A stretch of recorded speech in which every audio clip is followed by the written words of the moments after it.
No momento, o SP500 está em uma faixa de negociação muito estreita, mas teremos um sinal se houver uma ruptura acima de 2.280. 2280.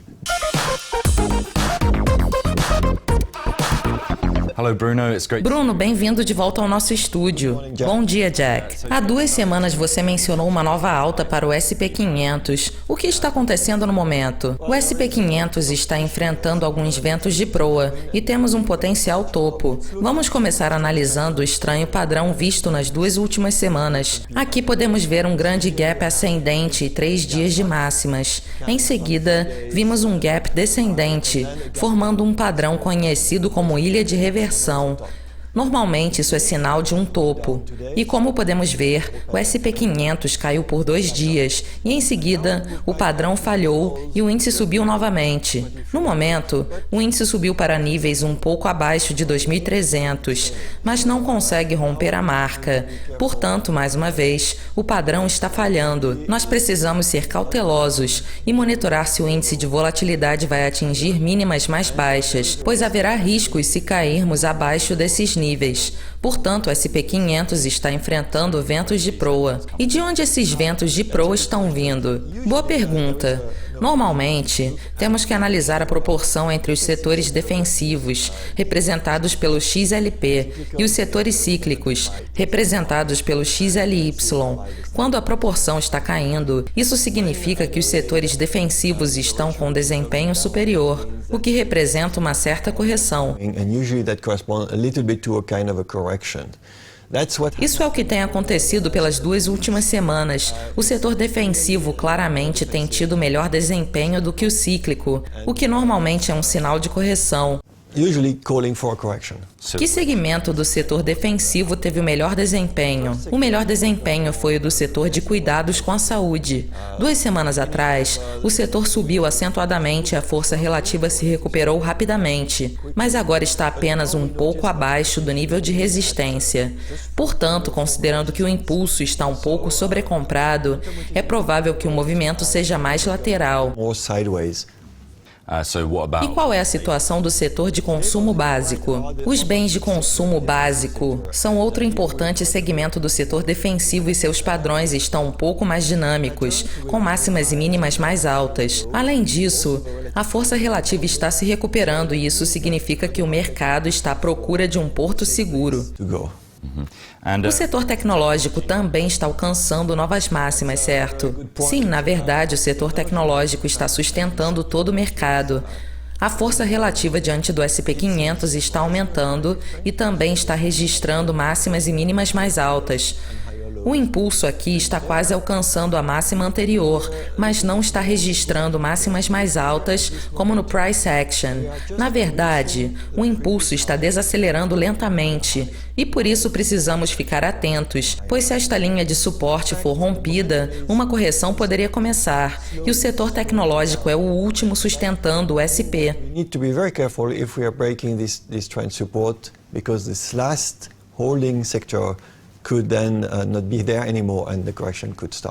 A pausa no aumento das taxas de longo prazo também são um problema para o setor financeiro? Sim, o setor financeiro costumava agir como sustentação para o mercado. As taxas de juros têm caído lentamente por um bom tempo e no momento estão a 2,39.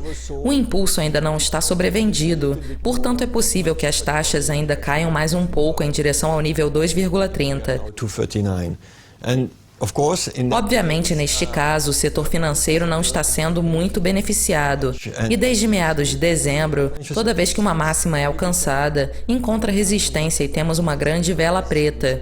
Portanto, é provável que o movimento também seja mais lateral ou um pouco mais descendente, o que significa que o setor não está ajudando o SP500. So of course also that sector is not helping the S&P 500. E o cenário técnico no Japão está melhor?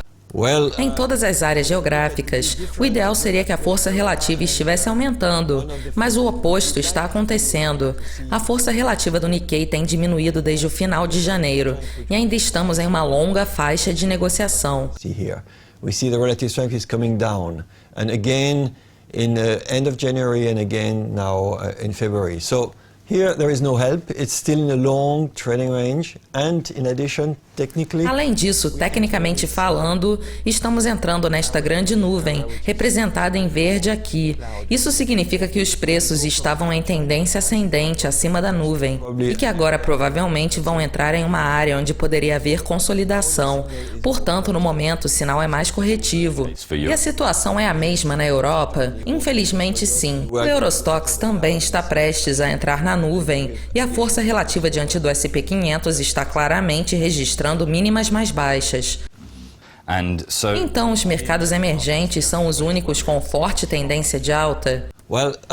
Com todos esses eventos, especialmente em relação às taxas de juros, muitos esperavam que os mercados emergentes desacelerassem. Na verdade, desde o início de dezembro, o oposto tem acontecido. A Índia, por exemplo, tem registrado máximas mais altas e rompido os níveis de resistência. Além disso, a força relativa tem aumentado diante do S&P 500 e a Índia está liderando os mercados emergentes. Versus the emerging market, that's the orange line, which is also rising. Entretanto, apesar de ainda estarem se saindo bem, uma queda do S&P 500 também poderia ser sentida nos mercados emergentes. Na China, por exemplo, a situação não é tão otimista quanto parece. A faixa de negociação ainda está abaixo da resistência, o impulso está desacelerando e a força relativa está estagnada. The big resistance is still below and the momentum is coming down. Relative strength is not rising but just flat. E passando para o Brasil, a força relativa diante do S&P 500 também está estável e ainda estamos abaixo de um importante nível de resistência. Portanto, o risco de um pullback é considerável. Concluindo, o mais importante é considerar que o S&P 500 agora está em uma faixa de negociação muito estreita e que teremos um sinal se rompermos acima de 2.280. Esse é o principal nível a se monitorar durante as próximas 2 semanas. Se houver uma ruptura, o índice vai cair. Caso contrário, é possível que suba ligeiramente. If it breaks, it comes down. If not, maybe we can go further, a little bit marginally higher, but not much, I believe. Bruno, thank you very much. Bruno, muito obrigado pela análise. Obrigado pelo convite. Isso é tudo por hoje, mas Bruno voltará ao nosso estúdio daqui a 2 semanas para mais uma análise. Obrigado pela audiência e até mais.